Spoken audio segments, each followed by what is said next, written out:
आज प्रजासत्ताक दिनाच्या निमित्ताने संपूर्ण देश तिरंग्याने सजला आहे। देशभरातील शाळा, महाविद्यालय आणि सरकारी कार्यालयांप्रमाणेच बदलापुरातही अनेक ठिकाणी राष्ट्रध्वज फडकविण्यात आला।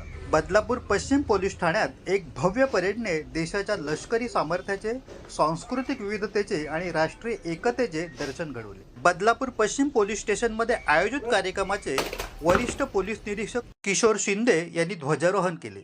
उत्कृष्ट कामगिरी केल्याबद्दल वरिष्ठ पोलीस निरीक्षकांच्या हस्ते नागरिकांना प्रशस्तीपत्रक देण्यात आले। यावेळी वरिष्ठ पोलीस निरीक्षकांनी बदलापूरकरांना प्रजासत्ताक दिनाच्या शुभेच्छा दिल्या। नमस्कार। आज आपण 26 जानेवारी रोजी 77वा प्रजासत्ताक दिन साजरा करत आहोत। त्यानिमित्त देशामध्ये उल्हासाचं चांगलं आनंदाचं वातावरण आहे। त्या अनुषंगाने मी बदलापूरच्या तमाम जनतेला या प्रजासत्ताक दिनानिमित्त शुभेच्छा देत आहे। अल्पावधीतच लोकप्रिय झालेला भारताचा बुलंद आवाज आपला Bharat channel subscribe, share, like आणि कमेंट्स करायला विसरू नका।